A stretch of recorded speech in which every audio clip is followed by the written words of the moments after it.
Meu nome é Joana, tenho 72 anos e sou nascida e criada em Juazeiro do Norte. Passei a vida inteira caminhando por essas ruas quentes de sol forte, ouvindo os alto-falantes da Rádio Progresso pela manhã, subindo o horto nas romarias do Padre Cícero, e sorrindo, como se tudo estivesse bem. Mas por dentro, havia uma ferida que nunca fechou. Aos 9 anos, minha infância foi roubada dentro da minha própria casa, por alguém que deveria me proteger, meu pai. Depois de mais de 60 anos de silêncio, hoje eu escolhi contar tudo. E se você está aqui comigo, eu peço de coração, se inscreva no canal, clique no curtir e compartilhe esse vídeo com alguém que precisa ouvir, que nunca é tarde para quebrar o silêncio. Essa não é só uma história de dor, é uma história de coragem, de recomeço, de uma mulher que decidiu transformar sofrimento em verdade. Eu carrego nas costas uma vida de silêncios engolidos,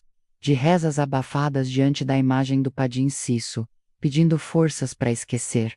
Mas esquecer nunca foi possível. E agora, finalmente, escolhi falar. Por isso, comenta aqui embaixo de qual cidade você está me assistindo. Quero ver até onde essa história pode chegar. E sentir que tem mulher de todo canto ouvindo essa voz, que por tanto tempo foi calada. A gente não precisa mais sofrer sozinha. Vamos juntas, com coragem e verdade. Eu estava arrumando a estante da sala, como faço de tempos em tempos, quando minha mão parou sobre a caixa azul de madeira, a mesma que minha mãe me deu, quando eu tinha 9 anos, era pequena, com detalhes talhados à mão, e um fecho enferrujado que sempre prendia um pouco antes de abrir. Eu hesitei. Havia anos que não tocava nela. A madeira estava ressecada, mas ainda guardava um leve perfume de lavanda, misturado com algo que eu só podia descrever como tempo. Senti um nó no peito, o tipo de nó que só se forma quando a alma pressente que algo está para sair do escuro. Abri a caixa com cuidado, quase com reverência. Dentro havia papéis dobrados, uma pulseira com contas vermelhas e uma fotografia em preto e branco que eu não via há décadas. Era eu, com cerca de 10 anos, sentada no colo do meu pai sorrindo para a câmera. Ele também sorria, mas havia algo errado com aquele sorriso. Sempre houve. Meus dedos tremeram quando encostaram na pulseira. Aquele objeto, aparentemente inocente, era um lembrete cruel. Lembrei-me da noite em que ele me deu, dizendo com voz mansa: "É nosso segredo, Joana. Só nosso." A voz dele ainda ecoava na minha cabeça como uma faca entrando devagar. Minhas pernas cederam. Sentei no chão, ali mesmo, encostada na estante, com a caixa aberta no colo. Uma parte de mim queria fechar tudo de novo, empurrar para o fundo da gaveta e fingir que nada disso existia. Mas outra parte, mais forte do que nunca, sussurrava: "Chega." Naquela tarde, a luz que entrava pela janela era dourada e quente, mas dentro de mim, tudo era frio. Um silêncio antigo se espalhou pela sala. Me dei conta de que eu vivia calada. Por dentro, mesmo quando estava rodeada de gente, era como se minha verdadeira voz tivesse se perdido ainda na infância. Lembrei de cada vez que meu pai passava a mão na minha cabeça em público, elogiando minhas notas, chamando-me de orgulho da casa, e de como eu sorria, porque era isso que se esperava de mim. Lembrei das noites em que ele entrava no meu quarto com passos silenciosos, como se o mundo estivesse dormindo junto comigo. E o Tinhanov, depois 10, depois 12, e ele era meu pai, a única pessoa que, teoricamente, deveria me proteger de tudo. Mas ele era um monstro com rosto de homem. Acordei do devaneio, com o som de algo caindo no andar de cima. Era Esselven, batendo a janela. Mas meu corpo reagiu como se fosse ele chegando de novo. Aquilo me deu raiva. Como podia, depois de tantos anos, meu corpo ainda obedecer ao medo? Enzuguei o rosto. Estava chorando, e nem tinha percebido. Respirei fundo, e disse, em voz alta: "Basta." Levantei, ainda com a caixa na mão, e fui até a cozinha. Coloquei a chaleira no fogo, e fiquei ali, olhando a água esquentar como se aquilo pudesse me ancorar. Era engraçado como mesmo aos 72 anos, algumas feridas continuavam frescas. O tempo não cura tudo, ele apenas ensina a disfarçar. Peguei uma caneca e sentei à mesa, com a caixa ao lado. Comecei a escrever num caderno velho, que ficava na gaveta da cozinha. A primeira frase saiu sem que eu pensasse. "Meu nome é Joana, E meu pai me abusou por anos. Escrevê-la foi como romper uma represa. As palavras vieram com força, como se estivessem me esperando há muito tempo. Escreve, por horas. Lembrei de cada detalhe que o cérebro tentou apagar. As expressões dele, os olhares, os toques, as palavras disfarçadas de carinho. Lembrei também da minha irmã Sônia, que sempre ficava estranha, depois que ele passava tempo demais com ela. Nunca falamos sobre isso. A dor era compartilhada, mas o silêncio também era. Sempre houve um pacto invisível entre nós. Fingir que éramos uma família normal. Terminei o relato quando o céu já estava escuro. Minha casa estava em silêncio, mas minha mente, não. Senti um peso novo, não da dor, mas da coragem. Algo em mim havia mudado. Peguei o telefone e liguei para Sônia. Ela atendeu no segundo toque. Sua voz ainda tinha aquele tom doce, mas cansado, como se a vida tivesse pesado demais. Eu disse apenas: preciso falar com você. Ela hesitou e perguntou: é sobre ele, não é? O silêncio entre nós durou alguns segundos, mas carregava 60 anos. Respondi com a voz embargada. Eu lembrei de tudo e escrevi: não vou mais me calar, Sônia. Ela chorou do outro lado e então, com voz trêmula, confessou: ele fez comigo também, Joana. Eu achava que era só comigo. Aquilo me destruiu e me fortaleceu ao mesmo tempo. Por tantos anos, carregamos sozinhas uma culpa que nunca foi nossa. Nós silenciamos, nos afastamos, sobrevivemos. Mas agora, finalmente, eu sentia que algo estava prestes a acontecer. Não mais vergonha, não mais silêncio. Algo dentro de mim havia despertado e não ia voltar a dormir.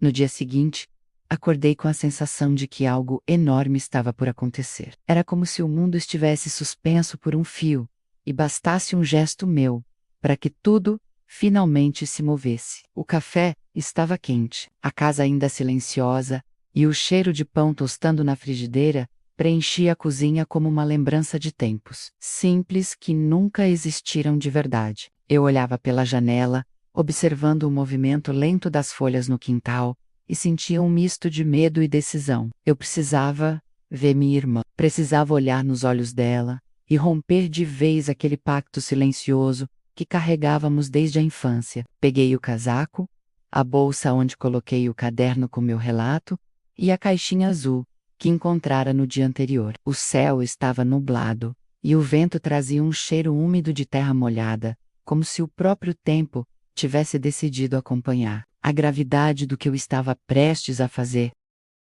O caminho até a casa de Sônia era curto, mas parecia eterno naquela manhã.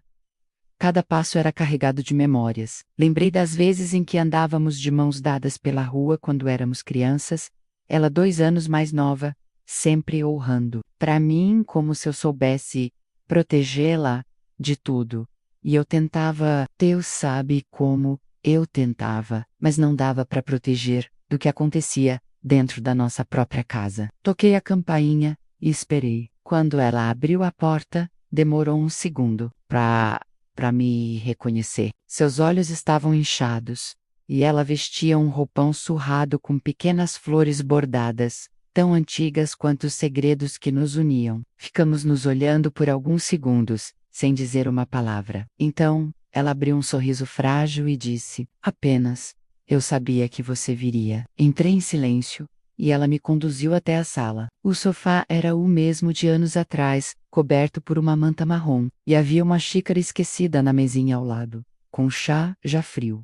Sentei devagar, ainda com a caixa no colo. Ela se acomodou na poltrona à minha frente e ficou me olhando como quem tenta decifrar um sonho antigo. Eu abri a caixa com calma, retirei a pulseira e o caderno e coloquei sobre a mesa. Ela fixou o olhar no objeto e levou a mão à boca, surpresa. Por alguns instantes, nenhuma de nós disse nada. Era como se o ar estivesse pesado demais para carregar palavras. Finalmente, com a voz baixa, eu disse: ontem, depois de tantos anos, eu abri essa caixa e comecei a escrever. Lembrei de tudo, Sônia.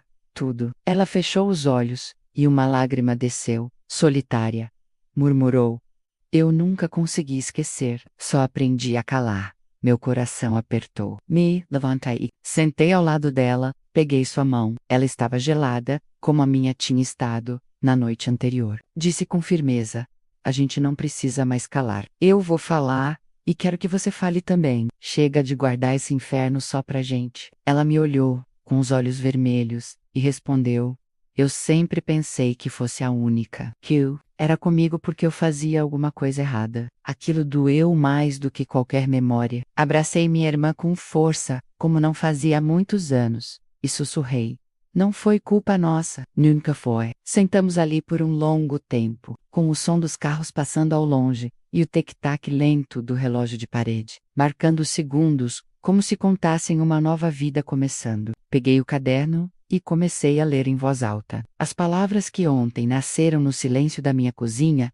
agora saíam fortes, nuas, sem medo. Descrevi as noites, os olhares, o cheiro de cigarro misturado ao hálito dele, as promessas que vinham, em tom calmo e assustador, e a maneira como ele sempre dizia que aquilo era carinho, que eu era especial. Enquanto eu lia, Sônia chorava sem esconder o rosto. Quando terminei, ela me pediu o caderno, leu uma das páginas e depois disse: ele fazia a mesma coisa comigo, só que me ameaçava, dizendo que, se eu contasse, Voca ia sofrer. Então e calei, pelo seu bem, achava eu. A crueldade daquele homem parecia infinita. Mesmo entre nós, ele conseguira construir um muro de dor e silêncio. Mas agora, esse muro estava começando a ruir. E era libertador. Sônia foi até o quarto e voltou com um caderno antigo, de capa azul. Entregou-me com as mãos trêmulas. Eu também escrevia,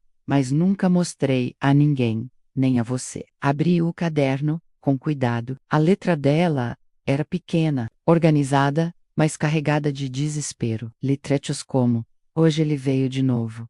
E o Naugraite, ele disse que sou boa menina. E minha irmã estava na sala. Ele me mandou não fazer barulho. Aquilo me destroçou. Cada frase era uma ferida, mas ao mesmo tempo era um reencontro com a verdade. Era a confirmação de que nunca estivemos sozinhas, mesmo quando acreditávamos estar. Devolvi o caderno a ela e disse: vamos contar tudo. Primeiro para nossa família. Eles precisam saber quem ele realmente era. Depois, talvez, mais gente precise ouvir. Ela hesitou, mas havia algo nos olhos dela que eu não via há tempos. Decisão. O céu começava a escurecer. E as luzes da casa foram se acendendo aos poucos. Preparei um chá para nós duas e ficamos ali sentadas, lado a lado, com nossos cadernos, nossas histórias, e a estranha sensação de que o silêncio, por mais pesado que tenha sido, finalmente estava começando a perder sua força. E eu olhei para a Sônia e disse com a voz mais firme que consegui: quero fazer um jantar com todo mundo. Filhos, netos, todos. Vou contar a verdade ali, com meus olhos, minha boca, minha coragem. Você vem comigo? Ela respirou fundo, segurou minha mão e disse: eu não só vou, como vou contar também. E naquele momento percebi que pela primeira vez na vida, nós duas estávamos do mesmo lado do muro, não mais como vítimas caladas, mas como mulheres que, mesmo tardias, decidiram falar. E o mundo, queira ou não, teria que ouvir. Na manhã seguinte, acordei com uma estranha serenidade, como se uma parte de mim, menos aquela que passou a vida inteira escondida, encurvada do Vergana, tivesse finalmente esticado a coluna. O sol entrava pela fresta da cortina com uma delicadeza que me fez lembrar que ainda existia beleza no mundo. Mesmo depois de tudo, a decisão de contar a verdade à família não parecia mais um peso, mas sim uma espécie de missão. Era como se eu tivesse envelhecido 50 anos em silêncio. Mas agora, nos meus 72, estava finalmente começando a viver com dignidade. Caminhei até a cozinha, preparei meu café com calma, cortei uma fatia de pão integral e passei manteiga, como fazia todas as manhãs. Mas dessa vez, havia algo diferente nos meus gestos. Cada movimento tinha propósito. Cada respiração carregava significado. Peguei o telefone fixo, sim, ainda uso menos, e comecei a discar os números.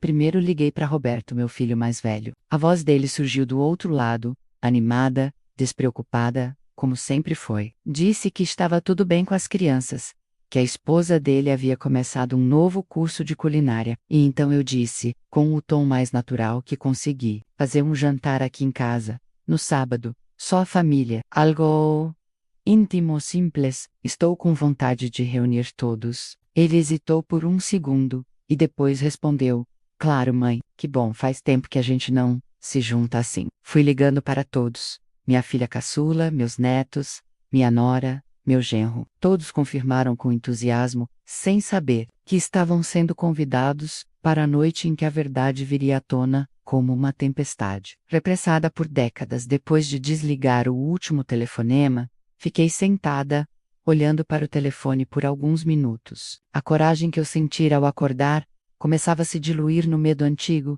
que sempre me acompanhava. Era como se a menininha de 9 anos, escondida dentro de mim, estivesse me puxando pela barra do vestido, sussurrando. Você tem certeza? Yu responde, dentro do silêncio da sala. Eu tenho. Caminhei até meu quarto e abri o guarda-roupa. Escolhi uma blusa bordada, à mão do Tachido Live, que minha mãe havia me dado muitos anos antes de falecer. Era branca, com pequenos detalhes em azul claro, e carregava o aroma da última vez que eu a usei. Toquei o tecido com cuidado, sentindo um leve tremor nas mãos. Aquela blusa representava uma parte da minha história que eu também não entendia completamente. Minha mãe, ela nunca disse uma palavra sobre o que via ou suspeitava. Sempre agia como se tudo estivesse no lugar, como se os gritos abafados, durante a noite, fossem pesadelos ou imaginação de meninas inquietas. Às vezes me pergunto se ela sabia. E se sabia, por que calou? Mas esses pensamentos, por mais dolorosos que fossem, precisavam ficar de lado naquele momento. Agora era sobre mim, sobre Sônia, sobre todas nós que fomos ensinadas a sobreviver em silêncio. Fui até o centro da cidade buscar os ingredientes para o jantar. Entrei no mercadinho da esquina, aquele com cheiro de feijão novo e café moído, onde conheço todos os atendentes pelo nome, escolhi os legumes mais frescos, o arroz de qualidade, comprei frango caipira para o ensopado. E não pude deixar de pegar uma torta de goiabada, que sempre servíamos nos aniversários, quando éramos crianças. Era um detalhe, mas para mim, tinha um significado imenso. Como se eu dissesse a minha própria história. Estou voltando para te enfrentar. A moça do caixa me sorriu e comentou.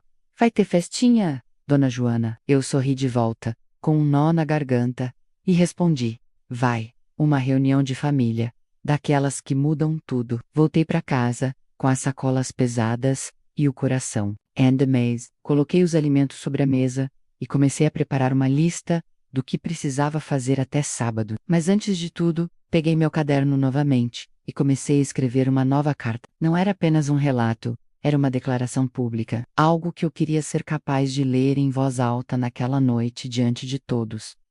Reescrevi diversas vezes a primeira frase. Nenhuma parecia suficiente. Até que surgiu como definitivo. O homem que vocês conheceram como meu pai, como o avô de vocês, não era quem vocês pensam. Continuei escrevendo, com a mão firme, detalhando o suficiente para que compreendessem a gravidade, mas com o cuidado necessário para que entendessem que aquilo não era sobre mágoa, mas sobre libertação. Escrevi até a mão doer, até o papel se encharcar com algumas lágrimas inevitáveis, até senti que as palavras finalmente me representavam. Naquela noite, Sônia veio dormir em casa. Ela chegou com uma pequena mala nas mãos, e os olhos mais calmos do que eu esperava. Trazia consigo um colar que usava desde os tempos de mocinha, e disse que era o único presente da nossa mãe que ainda conseguia usar sem se sentir culpada. Fizemos chá, comemos bolacha de água e sal com requeijão, e sentamos na varanda como nos tempos em que sonhávamos em fugir para longe, para qualquer lugar onde houvesse segurança. Conversamos por horas, falamos sobre tudo, sobre as festas de família, em que ele sorria para todos como se fosse um bom homem, sobre as noites em que acordávamos suadas, sem entender o que era aquilo que doía tanto por dentro. Falamos sobre os homens que escolhemos na vida e como, de certa forma, Todos eles carregavam algo do nosso pai, não porque queríamos, mas porque não sabíamos o que era amor de verdade. Sônia então disse algo que me marcou profundamente. Durante muitos anos, achei que amar fosse aceitar a dor quieta. Hoje eu entendi que amor é se proteger, é não deixar mais ninguém nos machucar. Eu a abracei como se o mundo dependesse daquele abraço. Quando fomos dormir, deixei a carta ao lado da cama, sobre a mesinha, com a caneta por cima. Olhei para aquele papel como se fosse uma bomba, prestes a explodir. Mas era uma bomba de verdade, sim. Só que, dessa vez, não era para destruir. Era para reconstruir. Era para finalmente limpar o sangue seco de um passado que fingimos por muito tempo não ter existido. Fechei os olhos com a sensação de que, pela primeira vez em anos, não estava deitada como vítima. Estava deitada como alguém que tinha uma missão e que não ia mais se calar. Porque o silêncio me salvou quando eu era pequena, mas agora ele só me mataria. Na manhã de sexta-feira, acordei antes do sol. A luz ainda era azulada e o silêncio da casa parecia mais denso do que de costume, como se as paredes também estivessem aguardando o que viria. Senti um peso no peito, não de tristeza,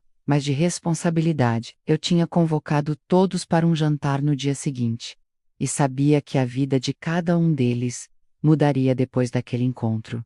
Não havia mais espaço para dúvidas. O tempo da omissão havia terminado. Caminhei pela casa, descalça, como fazia quando era jovem, e precisava pensar. Passei a mão pelos móveis, toquei a moldura de uma fotografia antiga, onde eu, Sônia e nossos pais aparecíamos sorrindo no quintal de casa. Por alguns segundos, me detai-veoli, observando aquele instante congelado. Os olhos dele, do meu pai, pareciam tão comuns na foto, tão iguais aos de qualquer homem, honesto e orgulhoso da própria família. Eu pensei, quantos monstros têm olhos comuns? Quantos horrores se escondem atrás de sorrisos como aquele? O contraste entre o que a foto mostrava e o que a nossa história escondia era insuportável. Mas ao invés de virar o rosto, encarei. Aquilo também era parte da verdade que eu precisava contar.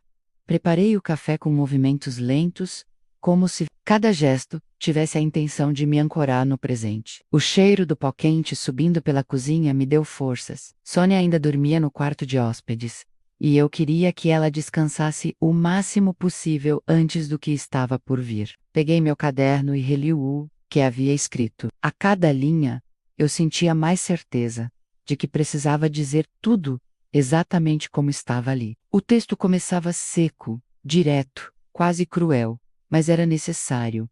Não era um desabafo, era uma revelação, uma libertação. No fundo, não se tratava apenas de mim ou da minha irmã. Era por todas as mulheres da nossa família, por todas que vieram antes, que talvez também tenham vivido horrores em silêncio, e por aquelas que viriam depois, como minhas netas, que mereciam crescer em um mundo onde ninguém nunca mais as mandasse calar. Dobrei a folha com cuidado e guardei na bolsa, junto com a pulseira vermelha que meu pai me dera aos 9 anos. Aquela que ele disse ser nossa, como se fosse um presente e não um grilhão. Sônia acordou por volta das 8h30. Estava com os olhos ainda sonolentos, mas com a postura firme. Sentou-se à mesa comigo e tomou o café em silêncio por alguns minutos, olhando para a janela como se esperasse uma resposta do céu. Finalmente ela falou, com a voz rouca: "Sonhei com a mãe. Ela estava na varanda, costurando, e me olhava como se soubesse." Eu olhei para ela e perguntei: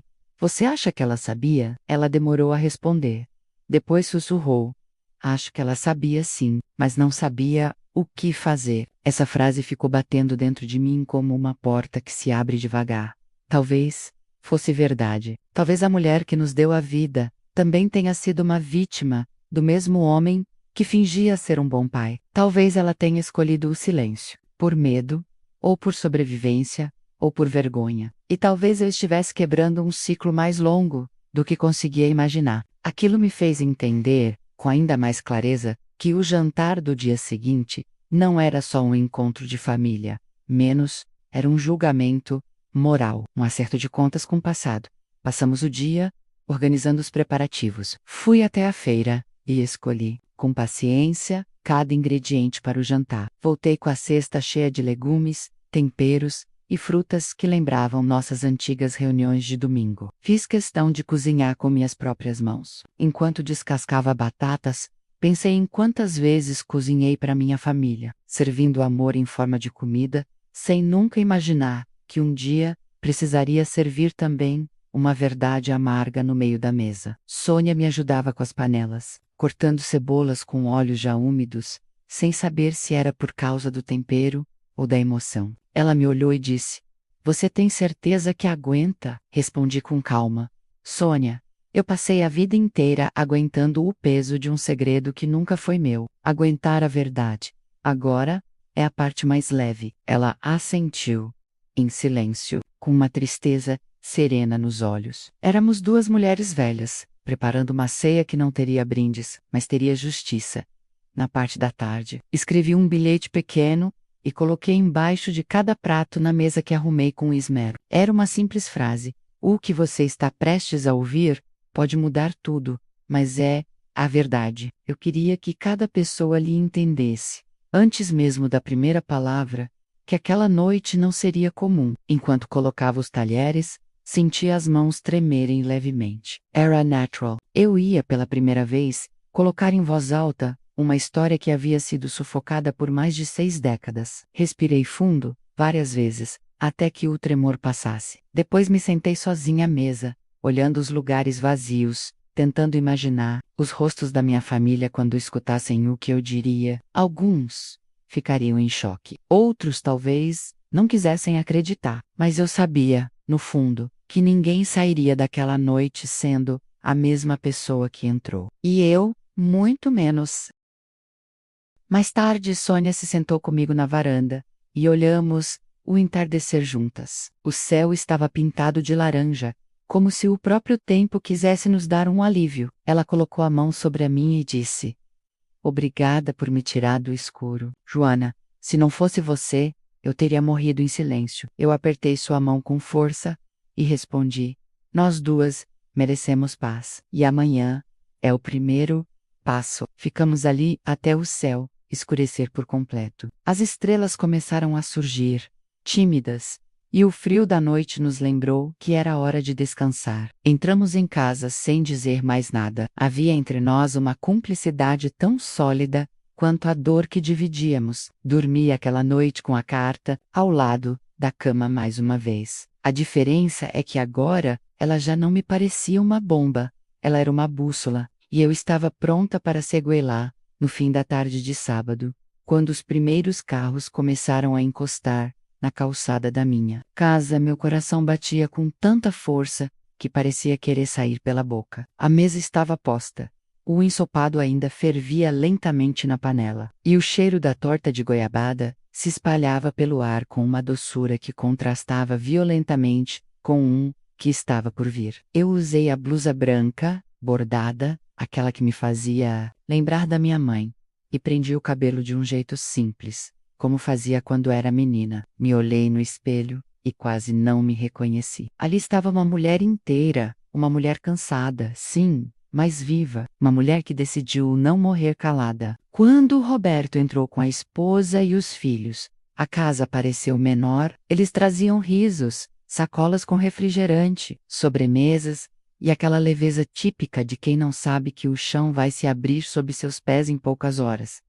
Minha filha chegou, logo depois abraçando-me com força, comentando como estava tudo lindo, como a comida tinha cheiro de infância. Eu sorria, oferecia água, ajeitava cadeiras, beijava netos na testa menos por fora, tudo igual a qualquer outro encontro de família. Por dentro, eu carregava uma carta na bolsa, que ardia como se estivesse em chamas.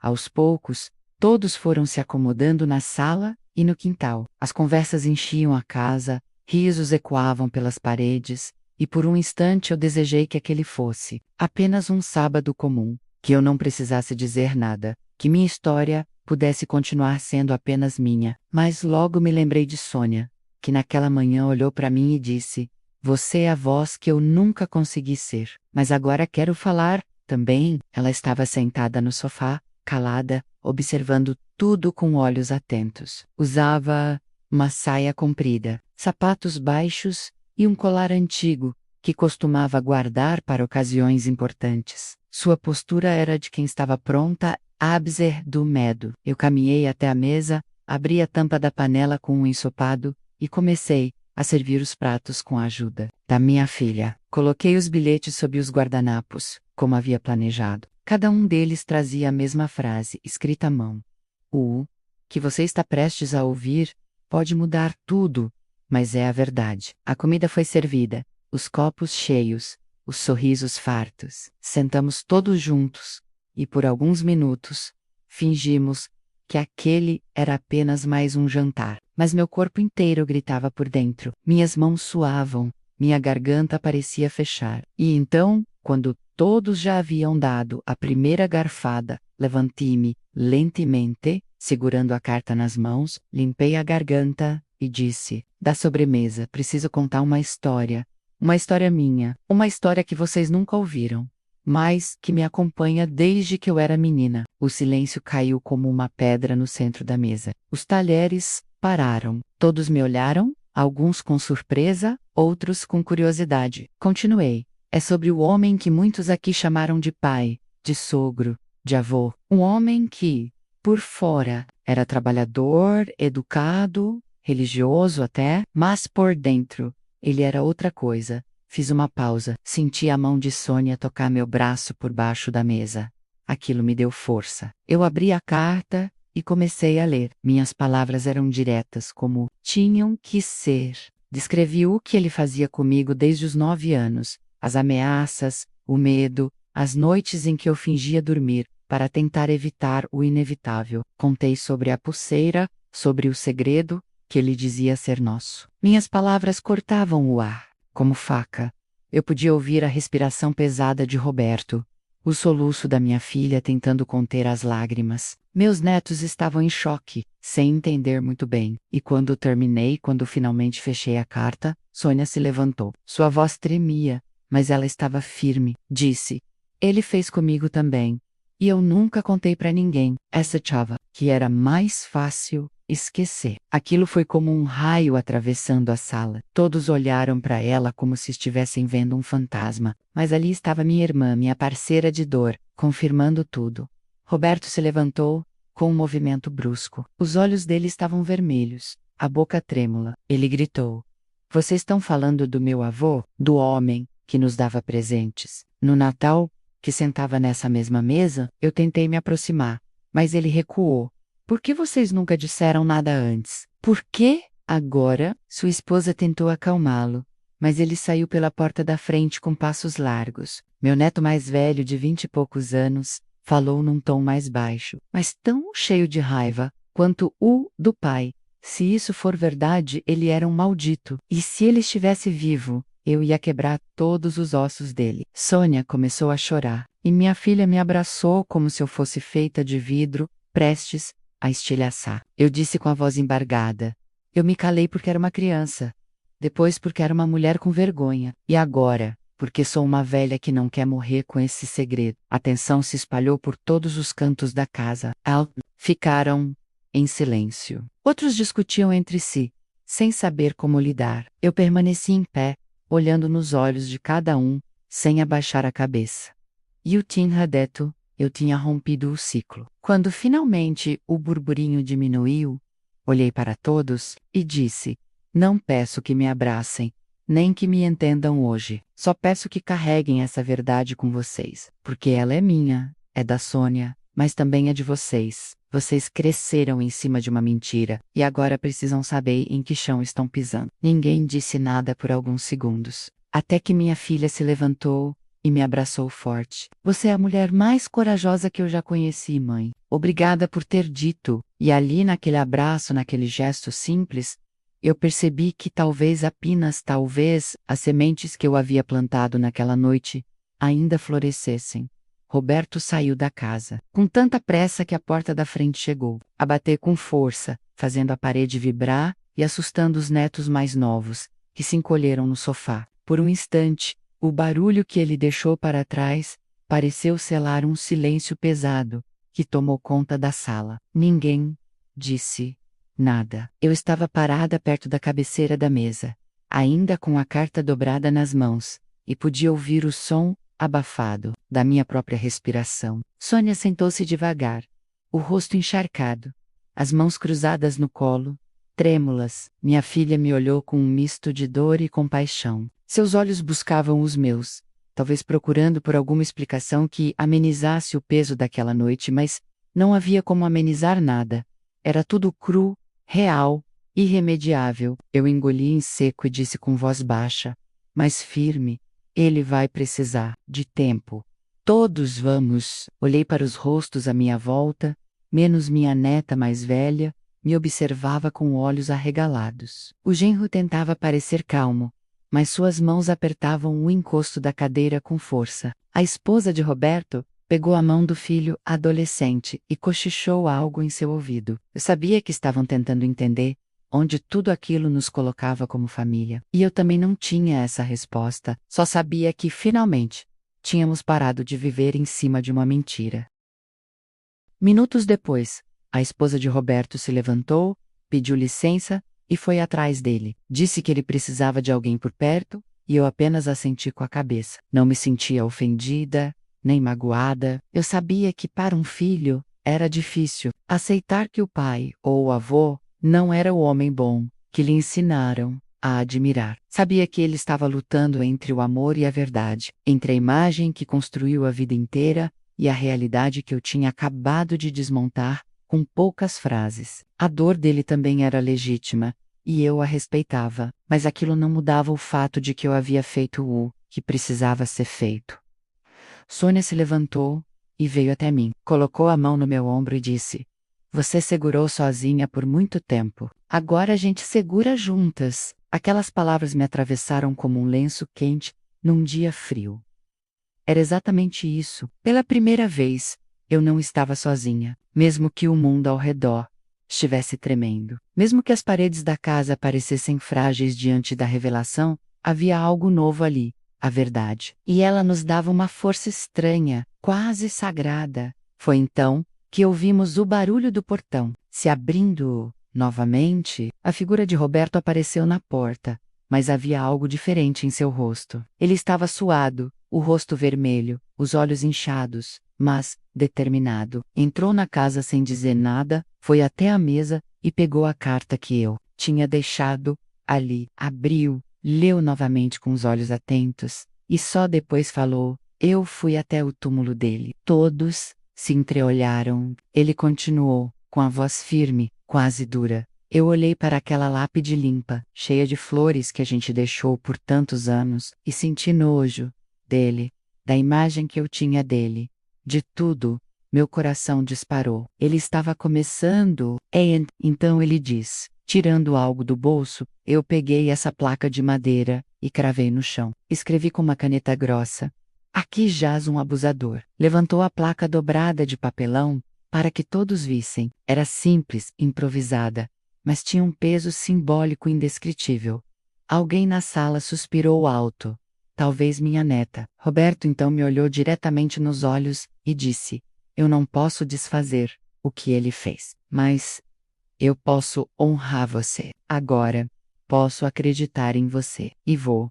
Meus olhos se encheram de lágrimas. Eu queria correr até ele e abrócolou como fazia quando ele era pequeno e caía da bicicleta. Mas não me movi. Apenas respondi: "Obrigada, meu filho, por me ver, por me ouvir." Aquele gesto dele, a placa improvisada, sua raiva convertida em ação, foi o primeiro sinal de que a cura, ainda que distante, era possível. A família estava em pedaços, sim, mas não era mais um castelo de cartas. Era algo real, imperfeito, humano, quebrado, mas inteiro, de um novo jeito. Sônia chorava em silêncio, e eu segurei sua mão. "Você acha que ele nos perdoa?" ela perguntou, referindo-se ao neto, ao irmão, talvez ao próprio tempo. Eu disse: "Não é a gente que precisa de perdão. Quem tem que pedir desculpas já morreu, Sônia.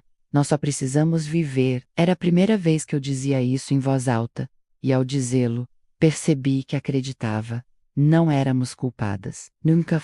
E agora estávamos ali, finalmente entendendo o peso que carregamos por toda a vida, menos, e começando a deixá-lo O jantar terminou em silêncio. Ninguém quis sobremesa. Os pratos ficaram pela metade, os copos ainda cheios.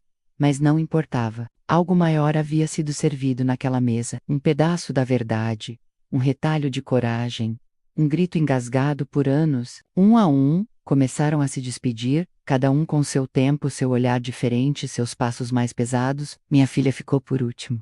Me abraçou longamente, o rosto colado ao meu ombro. Eu sempre soube que você era forte, mas nunca imaginei. Oh, quanto! E então acrescentou: obrigada por não ter morrido com isso dentro de você. Suas palavras ecoaram dentro de mim, como uma oração. Quando a porta finalmente se fechou e a casa ficou em silêncio novamente, eu e Sônia permanecemos sentadas na sala do Mas-Todas, olhando para a mesa vazia, para os restos da noite que mudaria tudo. O relógio marcava quase meia-noite. Eu respirei fundo e sussurrei: agora começou. E ela respondeu: sim. Agora a gente vive de verdade. Na manhã seguinte ao jantar, o sol parecia menos tímido do que de costume, e a luz que entrava pela janela da cozinha iluminava cada partícula de poeira no ar, como se o tempo tivesse parado para observar em silêncio o que viria a seguir. A casa estava estranhamente serena, como se ela mesma tivesse se aliviado do peso daquele segredo que pairou por tantos anos entre suas paredes. Eu me levantei devagar, com os ossos doloridos pela tensão acumulada do dia anterior, e por um momento hesitei em abrir a janela. Tinha medo do mundo lá fora. Não um mundo literal, o céu, as árvores, os vizinhos menos, mas o novo mundo que havia começado depois da confissão. Eu sabia que a partir de agora, nada seria como antes. Oh, silêncio tinha sido quebrado, as máscaras arrancadas, e por mais que uma parte de mim desejasse voltar para a zona segura da omissão, já era tarde demais. Sônia ainda dormia, e enquanto eu preparava o café, escutei o som do portão sendo aberto. Pensei que fosse um dos meus netos, ou talvez minha filha voltando para conversar. Mas quando olhei pela janela, vi Roberto. Ele vinha caminhando devagar, com os ombros tensos, os olhos fixos no chão. Carregava algo nas mãos, uma sacola plástica. Senti o estômago revirar. Ainda não sabia qual era a sua intenção, mas abri a porta e esperei. Ele entrou sem dizer bom dia, apenas me olhou por um instante, e depois estendeu a sacola para mim. A placa ficou no cemitério, mas eu trouxe a foto para você ver. Dentro da sacola, havia uma cópia em papel fotográfico, uma imagem desfocada do túmulo do meu pai, com a placa de madeira improvisada fincada na terra batida. A inscrição feita à mão, com letras tortas e raivosas, dizia exatamente o que ele me contara na noite anterior. Aqui jaz um abusador. Eu segurei a foto com as duas mãos e encarei cada detalhe. Era simbólico, grotesco, necessário. Roberto continuou falando. Fiquei lá sentado por quase 1 hora. Tentei lembrar do avô que eu achava que tinha, mas tudo que vinha à cabeça era o que você contou. E eu não conseguia mais ver um homem, só um criminoso. Ele se sentou na cadeira da cozinha e apoiou os cotovelos na mesa. O rosto estava abatido, como se ele tivesse envelhecido 10 anos em uma noite. Sabe, mãe, ontem quando você começou a falar, eu quis gritar, quis sair correndo, quis arrancar tudo da minha cabeça. Mas depois, no carro, sozinho, entendi que a dor maior não era minha, era sua, e da tia Sônia, e de tudo que vocês carregaram caladas. Sentei à sua frente, ainda segurando a foto, e respirei fundo. Disse com calma: eu nunca quis que você odiasse seu avô. Só queria que você conhecesse a verdade, porque ela não muda, mesmo que a gente feche os olhos para ela. Roberto me olhou com olhos marejados, mas não chorou. Ele parecia determinado. Eu não odeio mãe. Não, mas não posso admirar. E não quero fingir. O que ele fez com vocês não tem nome. Por um instante nos olhamos sem precisar dizer nada. Era como se estivéssemos reconstruindo uma ponte que ele precisou quebrar para atravessar. De novo, por vontade própria, eu me levantei. Fui até o armário e peguei uma caixa de papelão onde guardava velharias e recordações. Do dentro dela, retirei uma foto antiga, uma em que meu pai segurava Roberto bebê no colo. Entreguei a ele. Você tem o direito de lembrar do que foi bom, mas também tem o dever de saber de tudo. As duas coisas coexistem. E agora, Volca, pai, vai entender que proteger seus filhos não é só afastar os perigos de fora, é também quebrar os silêncios que vêm de dentro. Ele segurou a foto, olhou por alguns segundos e disse: Eu vou fazer diferente com os meus filhos. Vou ensinar que coragem não é só enfrentar os outros, é enfrentar o que está dentro da gente. E eu soube ali, com todas as fibras do meu corpo, que a semente tinha sido plantada.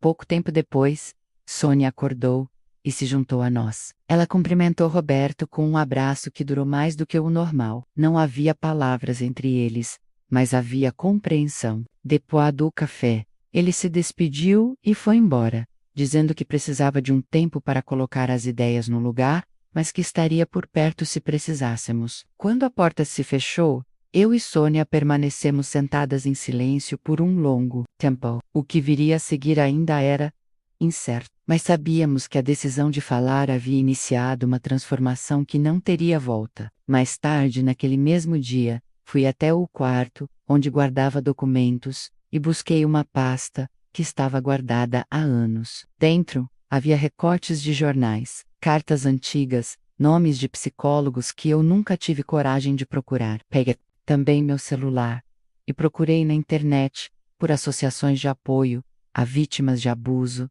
na terceira idade. Encontrei uma ONG especializada, com atendimento psicológico e jurídico gratuito. Mandei um e-mail contando minha história, anexando uma cópia do meu relato. Eu sabia que, legalmente, meu pai não poderia mais ser punido.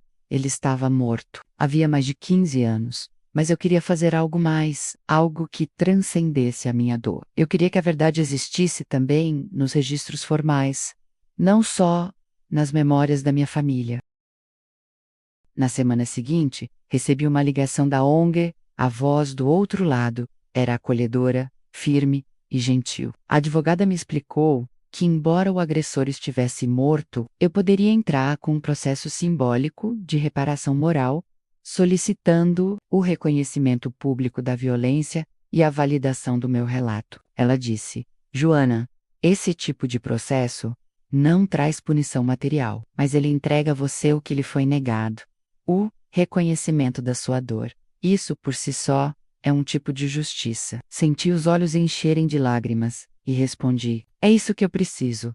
Não quero vingança. Só quero que o mundo saiba o que aconteceu. Quero que nenhuma menina precise passar que eu passei. Nem que nenhuma senhora morra calada, como quase morri. E naquele momento, percebi que, pela primeira vez na vida, eu estava fazendo algo por mim, mas também por todas as outras que vieram antes e que ainda viriam. O tribunal que eu enfrentaria não era mais o da vergonha, nem o da dúvida. Era o tribunal da verdade. E nele, eu finalmente teria voz. A decisão de seguir com o processo simbólico não foi tomada no impulso, mas sim maturada dentro de mim, como uma semente que finalmente encontrou terra fértil. Eu sabia que não receberia nenhuma indenização, nenhum pedido de perdão, nem veria meu pai sendo julgado em pé diante de um tribunal, como ele merecia. Mas a simples possibilidade de ver minha história reconhecida pelo sistema de justiça, de deixá-la registrada nos autos como uma verdade que não se apaga com a morte do agressor, me enchia de algo que eu não sentia havia décadas: dignidade. Nos dias que seguiram a ligação da advogada, mergulhei numa rotina estranha, onde memórias antigas precisavam ser reorganizadas em frases objetivas. Fatos dolorosos transformados em parágrafos jurídicos, e a dor do passado traduzida em palavras que cabessem num processo a cada novo formulário que preenchia, cada conversa com a equipe da organização não governamental. Eu sentia que estava limpando feridas que tinham sido costuradas com pressa e medo, como quem cobre o machucado com fita adesiva para que ninguém visse. Mas agora, não era mais sobre esconder, ir à sobra mostrar com todas as letras que sim, ele fez. E que sim, eu sobrevivi.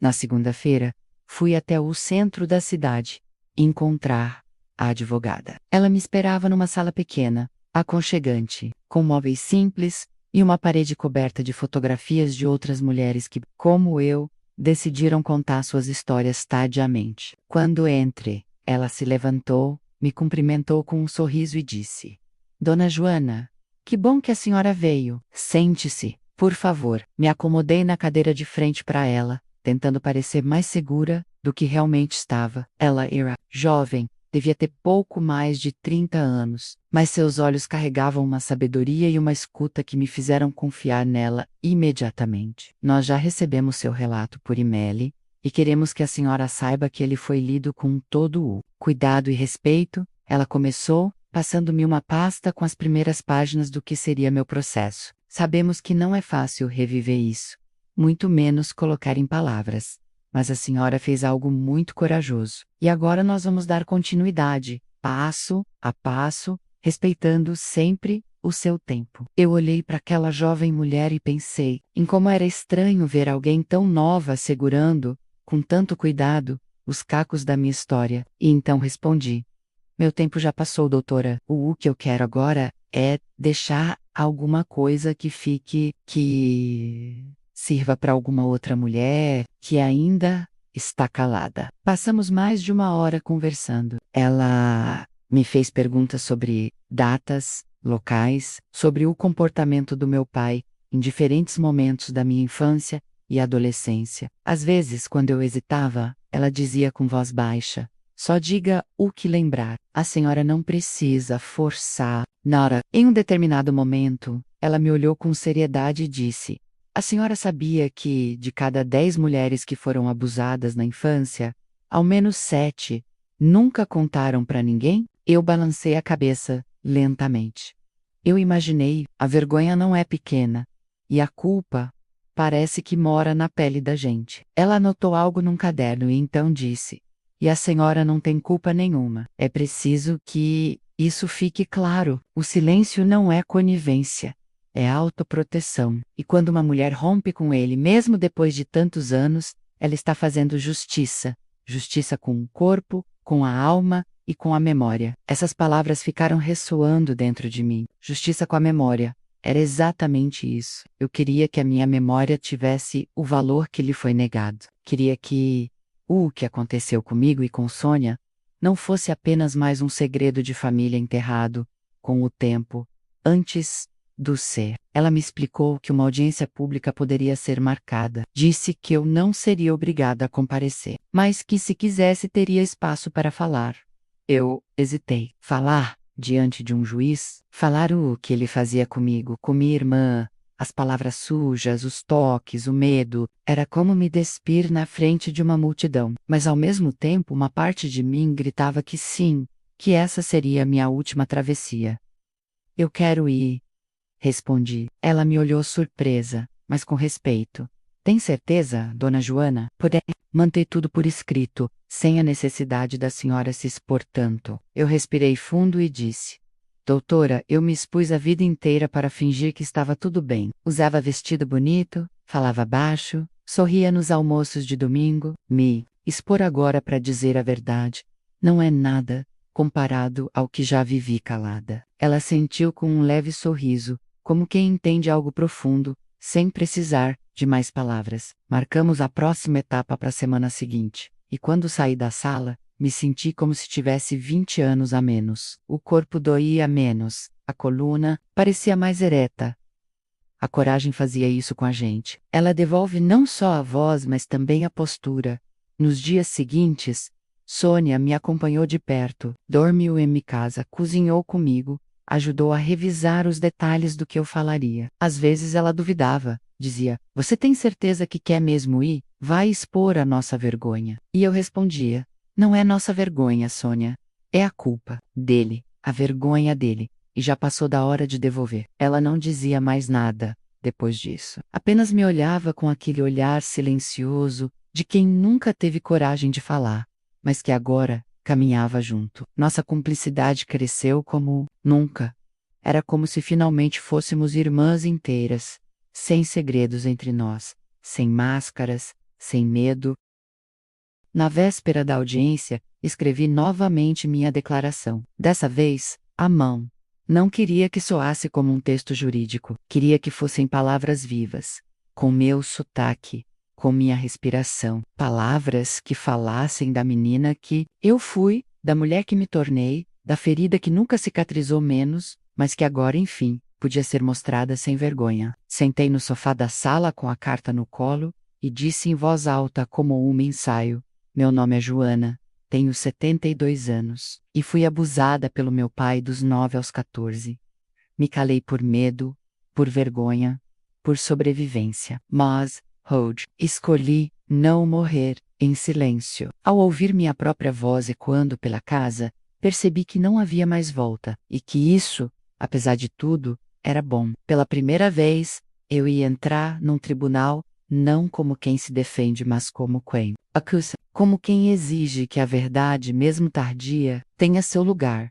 A sala de audiência era menor do que eu havia imaginado, com paredes brancas, frias e uma mesa central onde já estavam sentados um juiz de meia idade, de olhar sério, porém humano, a advogada que me acompanhava e um escrevente que parecia mais focado em seu bloco de anotações do que em mim. Ao entrar, meu coração acelerou de um jeito que não sentia desde o nascimento do meu primeiro filho. As mãos tremiam levemente, mas eu respirava fundo, controlando o medo, como quem doma um cavalo bravo, com firmeza e doçura. Sônia caminhava ao meu lado, de braços dados comigo, usando um vestido simples e um chale que herdou da nossa mãe. Ela não falaria, mas quis estar ali para me amparar, e sua presença me deu uma força que eu não sabia que ainda tinha. Quando me acomodei na cadeira, olhei ao redor e senti que cada canto daquela sala precisava me ouvir. Ali, onde tantas verdades e mentiras foram discutidas ao longo dos anos, eu traria a minha história, sem maquiagem, sem rodeios. Pela primeira vez, o que havia me corroído em silêncio por uma vida inteira seria dito em voz alta. E diante da lei, o juiz pediu silêncio na sala e começou a leitura formal do processo, uma linguagem cheia de termos técnicos que me escapavam, em partes, mas cujas palavras centrais, reparação simbólica, violência sexual na infância, testemunho da vítima, reverberavam como sinos dentro de mim. Quando ele terminou, ergueu os olhos e me encarou com delicadeza. Dona Joana, a senhora deseja fazer uso da palavra? Eu não hesitei. Levantei-me com calma. Peguei o papel dobrado que havia escrito na véspera e caminhei até o centro da sala, onde havia um microfone baixo, quase como um convite sutil para que minha voz se fizesse ouvir. Olhei para frente, depois para os lados, e então comecei, não lendo, mas falando de memória. Meu nome é Joana, tenho 72 anos, aos 9, fui abusada pelo meu pai. Ele fazia isso à noite, enquanto todos dormiam. Dizia que era um segredo nosso, que eu era especial. Durante 5 anos, eu carreguei esse segredo como quem carrega um cadáver no peito. A emoção começou a apertar minha garganta, mas eu segui. Me calei porque era criança, depois porque virei esposa, mãe, avó. Sempre havia algo mais urgente do que minha dor. Até que percebi que estava envelhecendo calada, e que, se eu morresse sem contar, ele teria vencido. As palavras saíam rasgadas, mas firmes. Vi o juiz se mexer na cadeira, a advogada baixar os olhos para não chorar. Continuei. Minha irmã Sônia também foi vítima dele, mas nunca falamos sobre isso. Até que um dia, ao abrir uma velha caixa, encontrei a pulseira que ele me deu no dia em que tudo começou. Aquilo me puxou de volta para uma parte de mim que eu havia enterrado. Decidimos então contar para a nossa família. Fizemos um jantar, coloquei todos à mesa. Meus filhos, meus netos. Li a carta, disse que o homem que eles chamavam de avô era um abusador. A sala ficou em silêncio absoluto. Era como se até o ar tivesse parado para me escutar. Meu filho mais velho ficou revoltado. Ele foi até o cemitério e arrancou a placa do túmulo. Cravou outra, com as palavras que deviam estar ali desde sempre. Aqui jaz um abusador. Fiz uma pausa. Olhei para o juiz e terminei. Eu estou aqui hoje não porque quero vingança, mas porque quero que minha dor seja reconhecida. Quarrel Q. Fique registrado nos livros da justiça que o Will existe, que o que fizeram comigo não é invenção de velha, que meu corpo foi tomado mas que minha história é minha, e que eu escolho contá-la agora. Voltei ao meu lugar com as pernas bambas, mas com a alma mais leve do que jamais esteve. Sônia apertou minha mão com força, e nos olhamos em silêncio, como duas sobreviventes que finalmente encontraram abrigo. O juiz pediu um intervalo. Saiu da sala com os olhos baixos, como quem precisava de tempo para digerir o que acabara de ouvir. Ficamos ali esperando, com o som baixo do relógio, preenchendo o ambiente. Quando ele voltou, a decisão foi lida em voz firme e serena. Este tribunal reconhece, ainda que de forma simbólica e tardia, a veracidade do relato da senhora Joana, sobrevivente de abuso intrafamiliar, durante a infância. Fica registrada, nos autos desta audiência pública, a memória dos fatos aqui narrados, como forma de reparação moral, validação da vítima e compromisso social com a verdade. As palavras me tocaram mais do que eu esperava. Nunca imaginei que ouvir meu nome associado a algo tão sério e verdadeiro pudesse soar como libertação.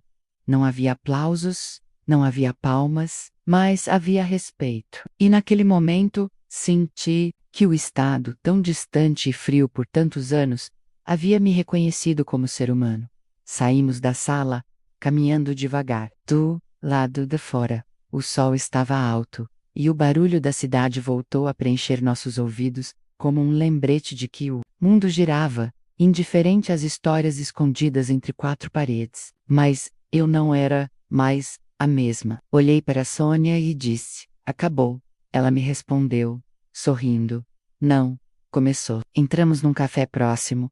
Pedimos 2 cafés coados e 2 pedaços de bolo de cenoura com cobertura de chocolate. Era como uma celebração silenciosa. Observávamos as pessoas passando na calçada. E por dentro, sabíamos que agora podíamos respirar. Pela primeira vez em muito tempo, o ar parecia nosso. Havia uma leveza diferente em cada gesto, em cada gole de café, em cada silêncio confortável entre nós, e eu percebi que não se tratava apenas de justiça legal, era algo mais profundo. Era o direito de ocupar o próprio nome, a própria história, com dignidade, e de deixá-la como legado para as próximas gerações.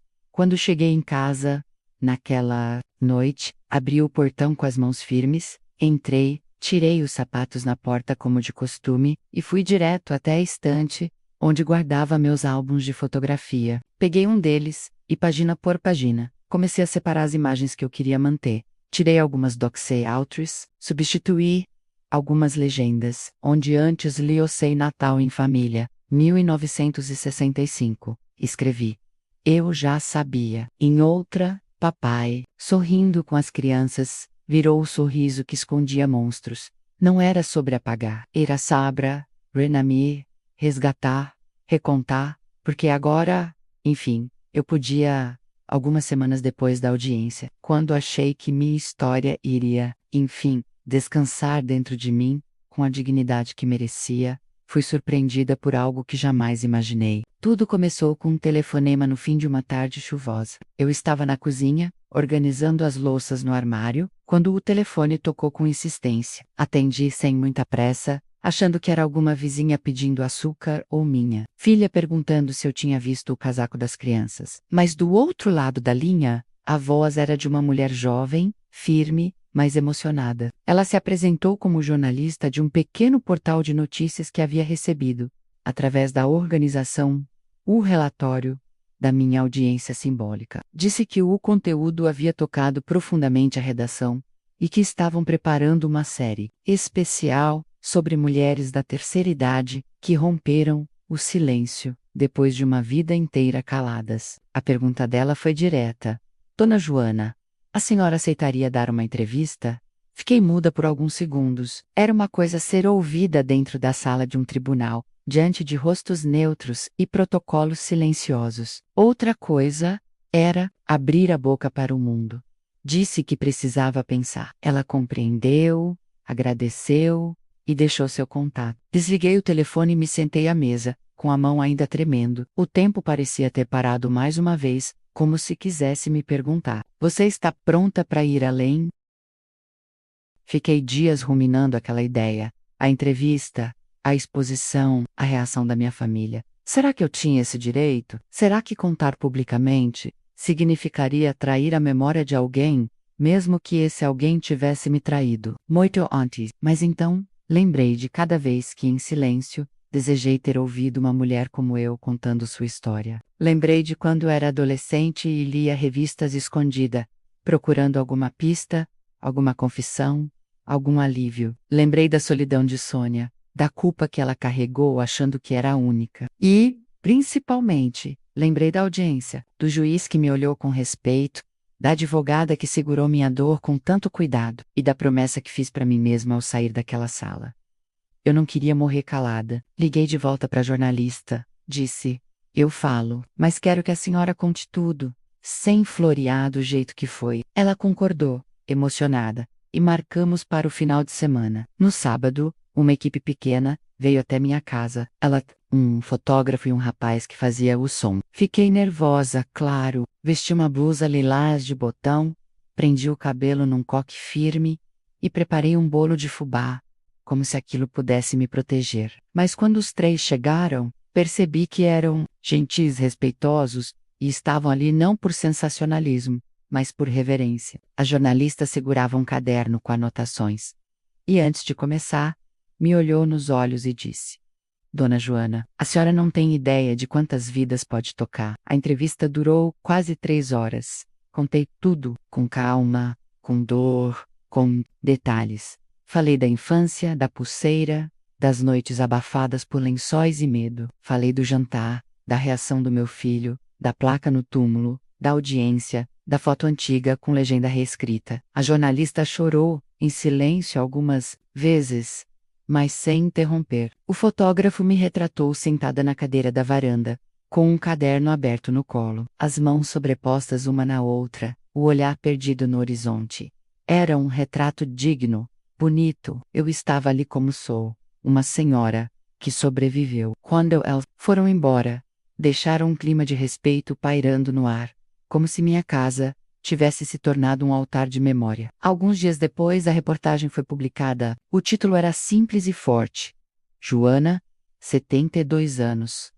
A mulher que rompeu 60 anos de silêncio para curar a própria história. No início achei que só meia dúzia de pessoas leria, mas no mesmo dia, meu telefone começou a tocar sem parar. Primeiro, foram conhecidos. Depois, desconhecidos. Depois, mulheres de outras cidades, de outros estados, todas dizendo a mesma coisa. Eu também. Eu guardei isso por anos. Você me deu coragem. Eram vozes que surgiam da escuridão com a força de um trovão. Vozes de meninas presas em corpos de senhoras. Vozes que agora encontravam na minha uma espécie de farol. Minha filha me visitou naquela tarde. Trazia os olhos vermelhos e um abraço apertado. Me mostrou o celular. A reportagem havia sido compartilhada milhares de vezes. Pessoas comentavam, agradeciam, se emocionavam. Algumas contavam suas próprias histórias, ali mesmo, nos comentários, pela primeira vez. Você virou exemplo, mãe. Você virou símbolo. Eu neguei com um gesto, tímida, dizendo: não quero ser símbolo de nada. Só quero que ninguém mais carregue o que eu carreguei. Mas era tarde demais. A verdade havia encontrado. E agora caminhava pelas casas, pelas telas, pelas bocas de tantas outras Joanas que finalmente começavam a entender que o silêncio não era castigo eterno. A repercussão foi tanta que a organização não governamental me convidou para participar de rodas de conversa com outras sobreviventes.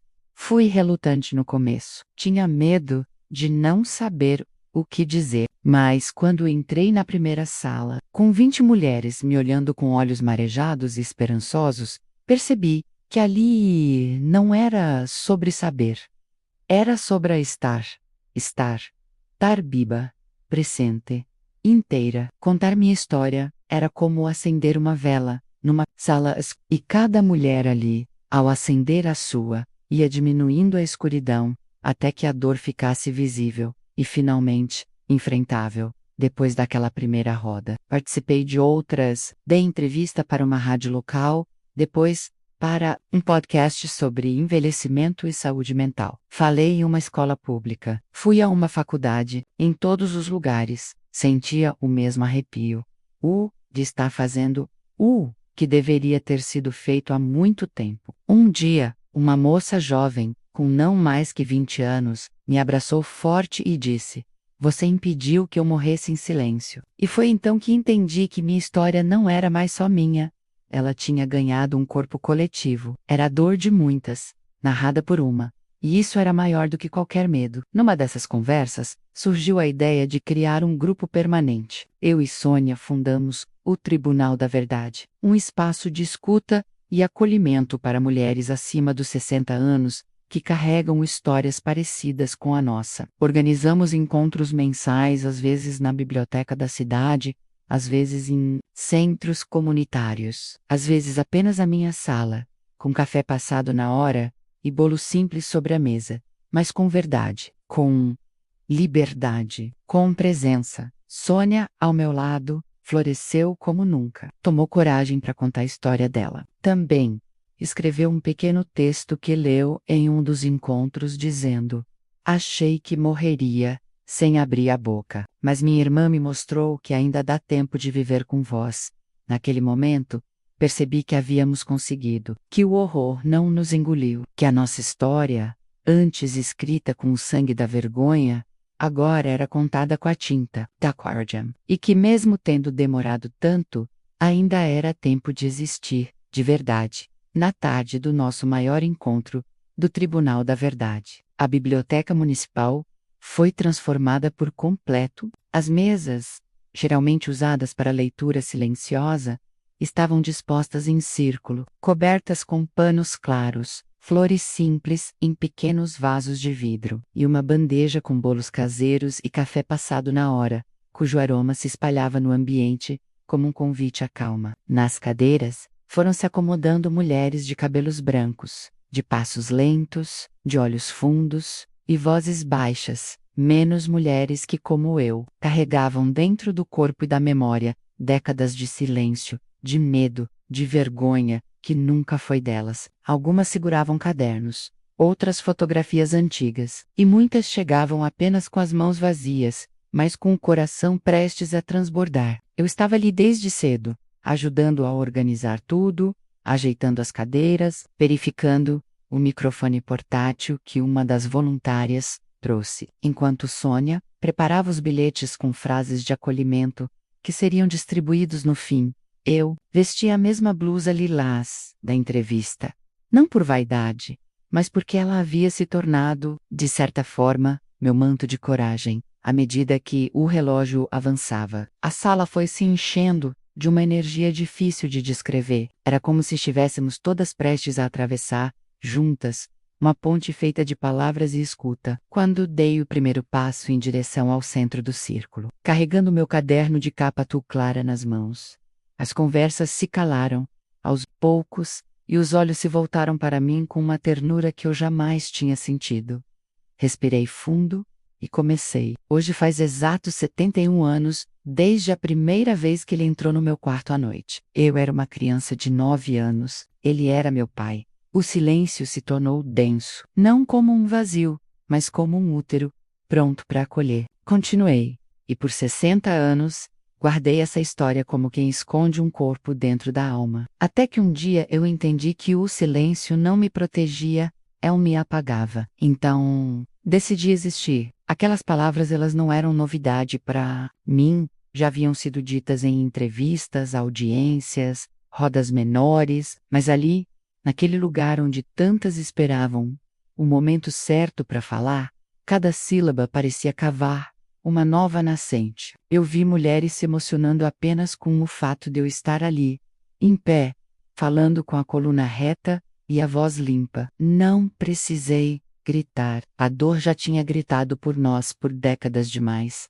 Sônia veio logo depois, leu o texto que escrevera a lápis em folhas dobradas ao meio, com sua caligrafia ainda firme, apesar do tempo. Ela disse: "Minha irmã me deu a mão quando eu estava afundando em silêncio. Eu achava que não valia a pena contar, que ninguém acreditaria, que já era tarde. Mas hoje eu sei que a palavra certa nunca chega atrasada." Quando terminou, foi aplaudida com palmas suaves, respeitosas, do tipo que não celebram, mas reconhecem. Depois dela, uma a uma, Outras mulheres começaram a falar. Algumas contaram histórias semelhantes às nossas, outras apenas choraram ou seguraram com força a mão da vizinha do lado. Uma senhora chamada Dora, de 82 anos, falou, pela primeira vez na vida, sobre o tio que a tocava escondido nos almoços de família. Outra, chamada Mariana, contou que nunca soube o nome do homem que a violentou, mas que a dor tinha nome, cheiro